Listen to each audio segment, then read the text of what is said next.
Vas a conocer la historia que te hará hervir la sangre de coraje, amigo. Cuando Pancho Villa se enteró de lo que este maldito coronel le estaba haciendo a una niña inocente frente a su propia madre, juró por la Virgen de Guadalupe que este bastardo conocería el verdadero significado del infierno en la tierra. Oye, amigo, prepárate porque esta historia te va a poner los pelos de punta. Lo que vas a escuchar hoy es tan jodidamente malo que no lo vas a creer, pero eso es justo lo que pasó en suelo mexicano cuando la justicia tenía nombre y apellido. Pancho Villa. Era el año 1915 y el sol del desierto chihuahuense caía como plomo fundido sobre las polvorientas calles de San Pedro de las Colonias. Era una de esas tardes que parecían eternas, donde el calor se metía en los huesos y la sed se convertía en una maldición que no se podía quitar ni con toda el agua del mundo. En este pueblo olvidado por Dios, donde las casas de adobe se desmoronaban como los sueños de sus habitantes, vivía la familia Herrera. Doña Carmen, una mujer que había conocido días mejores, había estado trabajando desde antes del amanecer lavando la ropa de otras personas para mantener a su hija esperanzada.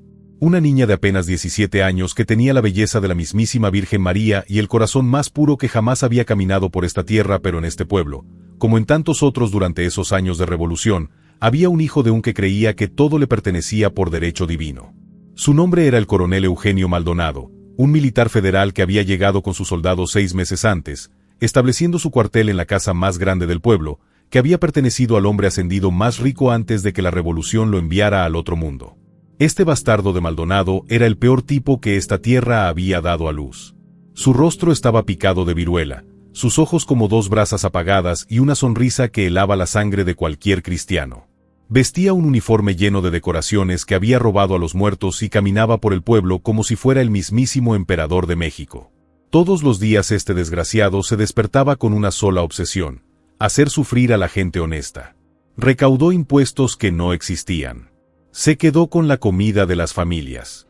Y lo peor de todo era que tenía la costumbre de inspeccionar las casas donde vivían las jóvenes. Los hombres del pueblo querían hacer algo, pero ¿qué coño podían hacer contra 30 soldados armados hasta los dientes? La casa de los Herrera estaba al final de la calle principal, un humilde edificio con paredes de adobe y un pequeño patio donde doña Carmen colgaba su ropa. Tenía una sola ventana que daba a la calle y se podía ver el interior cuando el sol golpeaba de cierta manera. Maldonado se había dado cuenta de esto y también había notado la esperanza. Era un martes cuando todo comenzó.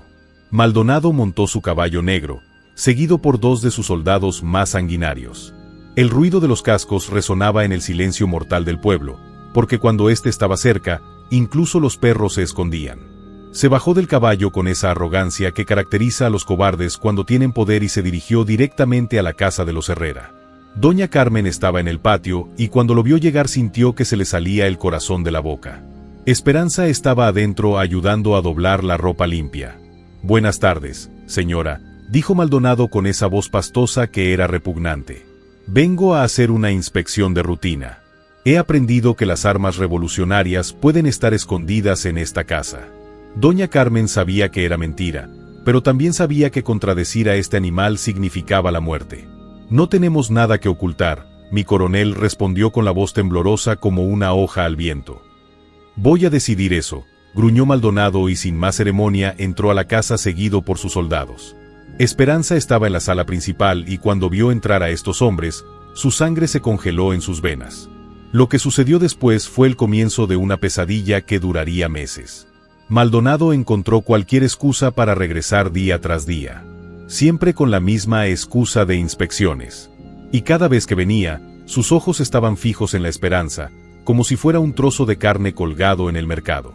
Pero lo peor estaba por venir, porque cuando un animal como Maldonado pone sus ojos en una víctima, no se detiene hasta destruirla por completo. En pocos días, las inspecciones se hicieron más frecuentes y más largas. Maldonado comenzó a quedarse horas en la casa, buscando en cada rincón, moviendo las pocas pertenencias de la familia y siempre, pidiendo que Esperanza estuviera presente para que no dijera que escondimos algo. Doña Carmen vio lo que estaba pasando, pero quedó atrapada como un ratón en una jaula. Si decía algo, si se quejaba, si intentaba proteger a su hija, este desgraciado los mataría a ambos sin pensarlo 2 veces. Así que podía quedarme allí, viendo cómo este hijo de A se acercaba cada día más a su pequeña. Y luego, una tarde que nunca olvidaría, Maldonado decidió que era hora de tomar lo que creía que le pertenecía. El horror comenzó un jueves por la tarde, cuando el sol comenzaba a ponerse y las sombras se alargaban como dedos de muerte sobre la ciudad. Maldonado llegó solo esta vez, pero eso no lo hizo menos peligroso. Por el contrario, cuando este bastardo llegó sin sus soldados, significaba que tenía algo muy específico en mente. Entró a la casa sin pedir permiso, como era su costumbre, y encontró a doña Carmen y Esperanza sentadas a la mesa de la cocina cenando con sus frijoles y tortillas. Era todo lo que tenían, porque este desgraciado les había quitado cada centavo con sus impuestos. Señora Carmen, dijo con esa sonrisa nauseabunda, Ney, debería sentarse aquí y no moverse. Tengo que hablar con tu hija sobre un asunto muy importante. Esperanza sintió que se le helaba la sangre en las venas, pero doña Carmen se levantó como impulsada por un resorte. Mi coronel, si tiene algo que decirle a mi hija, puede decírmelo. Ella es menor de edad. Y siéntate, gritó Maldonado con una voz que hizo temblar las paredes de adobe. Siéntate y no abras la boca o los mataré a los dos aquí mismo. Doña Carmen no tuvo más remedio que obedecer, pero sus ojos se llenaron de lágrimas de impotencia. Sabía lo que estaba a punto de suceder y no podía hacer nada para detenerlo. Lo que siguió fue el comienzo de una prueba que duraría meses. Maldonado, con la tranquilidad de quien sabe que nadie puede detenerlo, comenzó a humillar a Esperanza frente a su propia madre. Primero hubo toques accidentales, luego órdenes de quitarse la ropa para buscar armas ocultas y finalmente lo peor de todo, cada vez que este animal llegaba a la casa, doña Carmen tenía que sentarse y ver a su hija sufrir lo indecible. Si cerraba los ojos, Maldonado la golpeaba. Si lloraba, lo golpeaba más fuerte. Si intentaba girar la cara, le gritaba que mirara, que supiera qué les pasaba a las familias que no cooperaban con el ejército federal. Esto es lo que pasa cuando no respetan a la autoridad, le dijo a doña Carmen mientras abusaba de su hija. Esto es lo que les pasa a las familias que apoyan a los revolucionarios y si dicen una sola palabra sobre lo que está pasando aquí, los mataré a los dos, pero primero se arrepentirán de haber nacido. Esperanza. La pobre pequeña trató de ser fuerte, pero con cada día que pasaba se veía más demacrada, más pálida, más rota. Sus ojos, que antes brillaban como estrellas, ahora parecían dos pozos vacíos. Ya no hablaba, ya no sonreía, ya no era la misma chica que había sido. Y doña Carmen, la pobre mujer, se estaba volviendo loca de dolor e impotencia. Observó cómo su hija se desvanecía como una flor marchita y no podía hacer nada para salvarla. Todas las noches, cuando Maldonado se iba, abrazaba a Esperanza y los dos lloraban en silencio, sin atreverse a hacer ruido por temor a que este maldito regresara. Pero todo el pueblo sabía lo que estaba pasando. Aunque doña Carmen y Esperanza no habían dicho una palabra, los gritos, los llantos, los ruidos que provenían de esa casa eran suficientes para que todos entendieran. Y la impotencia era general. Los hombres apretaron los puños hasta sangrar. Las mujeres lloraron en la iglesia y los niños preguntaron por qué ya no veían a Esperanza en la calle. Don Aurelio, el herrero del pueblo, un hombre que conocía a Esperanza desde que era una niña, no podía dormir por la noche. Alguien tiene que hacer algo, le dijo a su esposa. No podemos quedarnos aquí y ver a este destruir a esa chica. Pero, ¿qué podían hacer? Maldonado tenía 30 soldados, armas y el apoyo del gobierno federal. Cualquier intento de rebelión terminaría en una masacre. Fue entonces cuando don Aurelio recordó las historias que se contaban en todo el norte de México. Historias de un hombre que apareció donde había injusticia, que protegió a los débiles y castigó a los malvados. Un hombre que se había convertido en una leyenda en vida, Francisco Villa, Pancho Villa, el Centauro del Norte. Don Aurelio sabía que Villa estaba en la región porque había noticias de que sus hombres habían atacado una guarnición federal a 2 días de distancia. Si pudiera encontrarlo, si pudiera decirle lo que estaba pasando. Sin decir nada a nadie, don Aurelio ensilló su caballo una mañana y abandonó el pueblo. Cabalgó durante horas bajo el sol implacable, haciendo preguntas en cada rancho, en cada pueblo, hasta que finalmente, cuando estaba a punto de darse por vencido, encontró a un grupo de villistas acampados cerca de un río. Estoy buscando al general Villa, les dijo. Traigo noticias de una injusticia que solo él puede remediar. Los villistas lo miraron con recelo, pero algo en los ojos de don Aurelio les dijo que aquel hombre decía la verdad.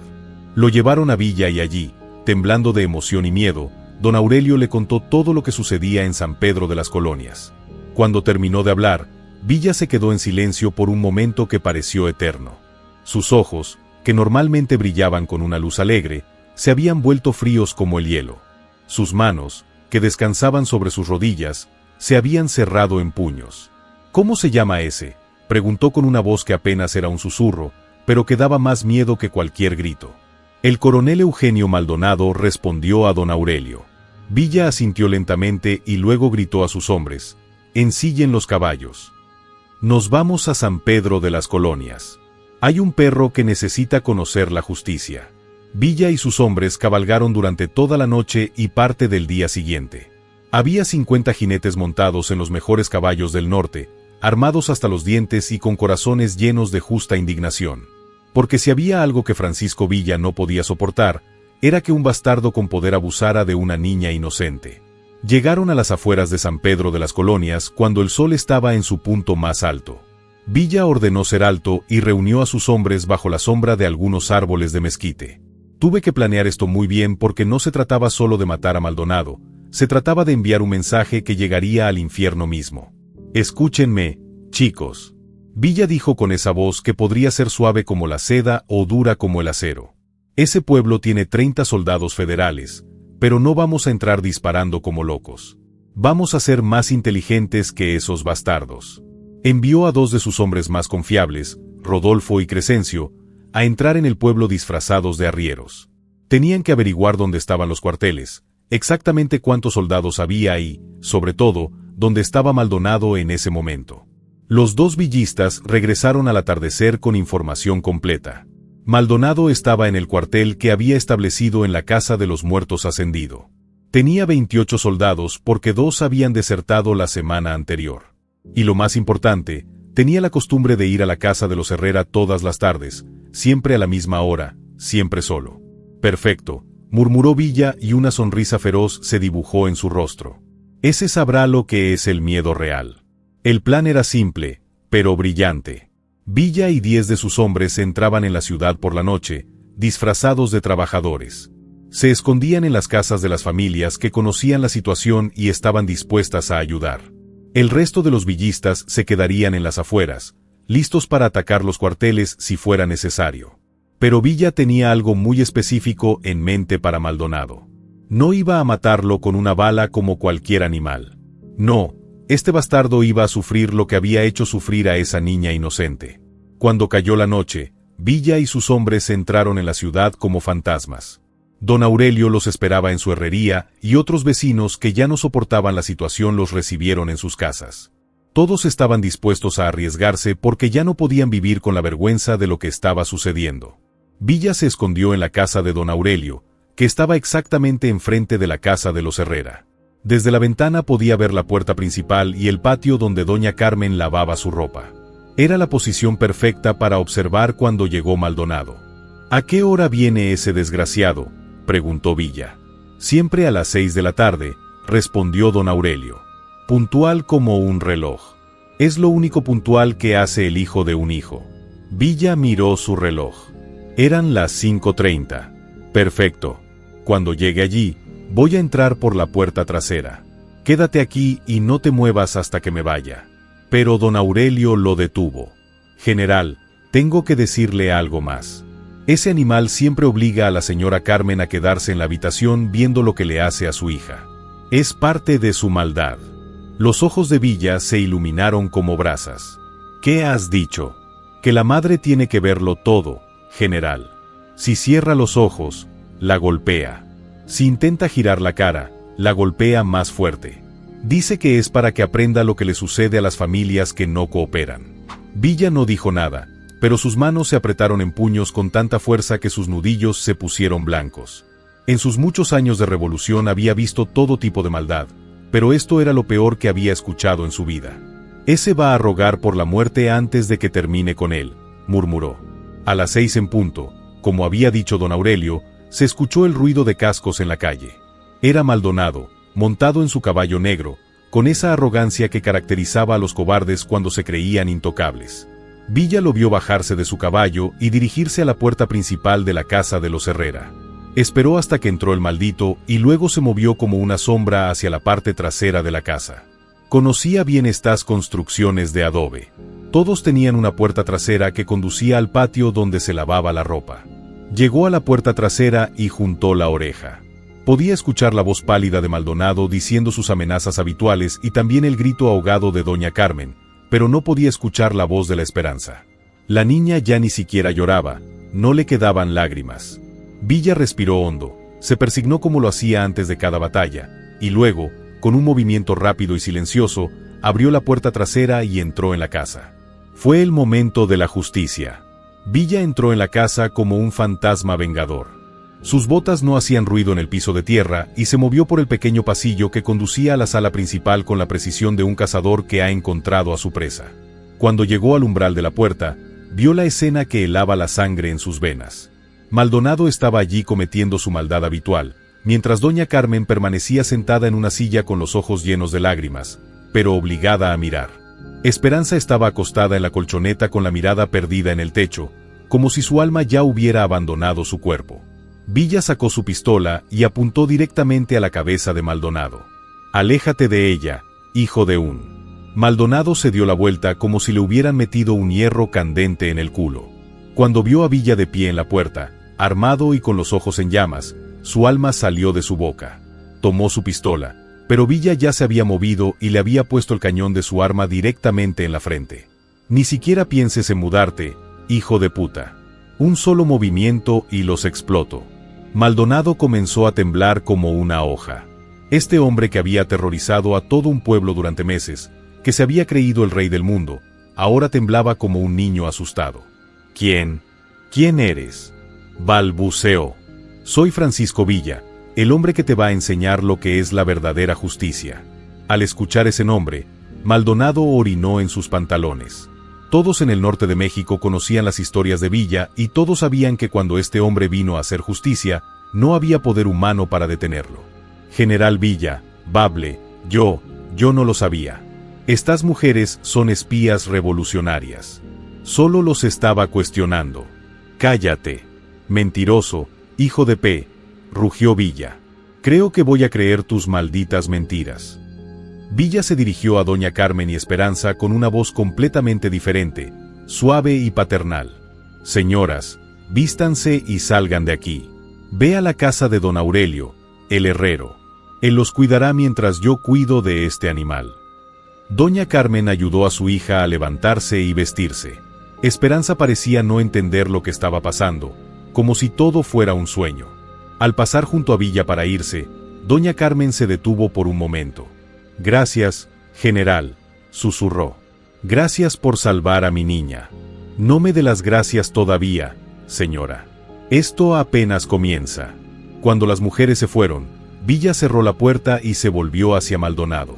El militar federal estaba acurrucado en un rincón, temblando como un perro mojado. «Ahora sí, hijo de un. Tú y yo vamos a hablar como hombres», dijo Villa.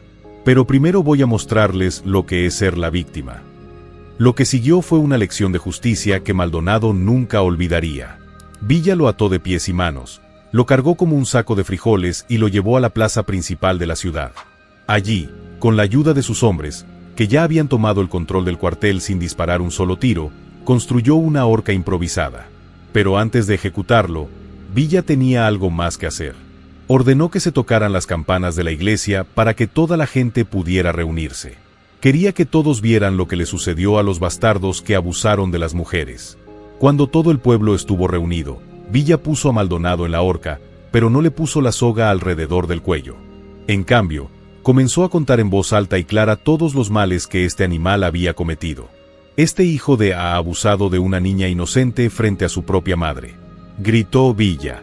«Les ha robado su dinero, golpeado a sus hombres, aterrorizado a sus familias y creído que nunca pagaría por sus crímenes».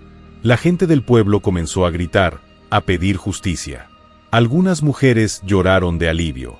Algunos hombres gritaban para matarlo. Pero Villa levantó la mano para pedir silencio. «La justicia no se hace gritando», dijo. «La justicia se hace con hechos. Y este bastardo va a pagar por todo lo que ha hecho». Entonces, con la tranquilidad de un hombre que ha visto demasiada maldad en su vida, Villa le puso la soga al cuello a Maldonado.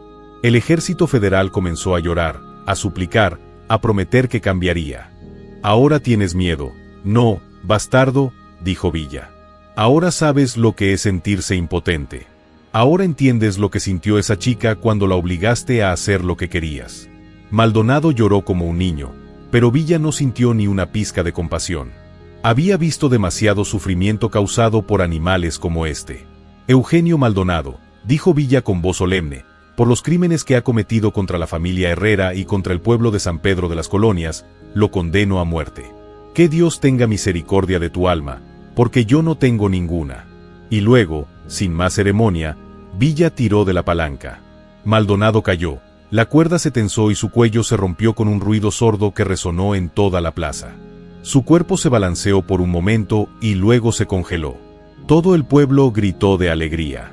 Algunos hombres se abrazaron, las mujeres lloraron lágrimas de alivio y los niños corrieron a decirles a sus madres que el hombre malo nunca los volvería a asustar. Pero Villa no había terminado. Ordenó que el cuerpo de Maldonado colgara hasta el día siguiente para que todos pudieran verlo. Luego reunió a los 28 soldados federales que habían sido capturados sin resistencia. Tienen dos opciones, les dijo, unirse a la revolución y luchar por la justicia o salir de aquí y nunca volver. Pero si alguna vez vuelvo a descubrir que alguno de ustedes está abusando de personas inocentes, terminará como su coronel. 20 de los soldados decidieron unirse a Villa. Los otros 8 prefirieron irse y Villa les dio caballos y provisiones para irse. Finalmente, Villa fue a buscar a doña Carmen y Esperanza. Los encontró en la casa de don Aurelio, abrazándose y llorando, pero esta vez eran lágrimas de alivio. Señora Carmen, dijo Villa, he recuperado todo el dinero que este bastardo le robó. Está en el cuartel junto con las cosas de todas las familias del pueblo. Esperanza, chica, sé que va a tomar tiempo, pero vas a estar bien. Tienes una madre que te ama y un pueblo que te cuida. Villa les entregó una bolsa llena de monedas de oro. Esto es para que puedan comenzar una nueva vida. Ve a Chihuahua, busca a mi compadre Rodolfo Fierro y dile que estás de mi lado. Él los ayudará a establecerse. Al día siguiente, cuando el sol comenzó a salir, Villa y sus hombres se prepararon para partir. Todo el pueblo salió a despedirlos y don Aurelio se acercó a Villa con lágrimas en los ojos. General, ¿cómo podemos agradecerle por lo que hizo por nosotros? Villa se ajustó el sombrero y sonrió. No me agradezcas nada, amigo. Esto es lo que hace cualquier hombre decente cuando ve una injusticia. Pero recuerden, si algún bastardo como Maldonado vuelve, envíenme a buscar. Francisco Villa siempre estará aquí para defender a las personas honestas. Compadre, haz clic en el video que aparece a tu lado, porque cada semana te traigo historias como esta que te van a poner los pelos de punta, historias de cuando hombres de verdad se tomaron la justicia por su mano. Dale a me gusta si te gustó esta historia, compártela con tus amigos y cuéntame en los comentarios qué te parece. Y recuerda, mientras haya injusticia en este mundo, siempre habrá alguien dispuesto a detenerla.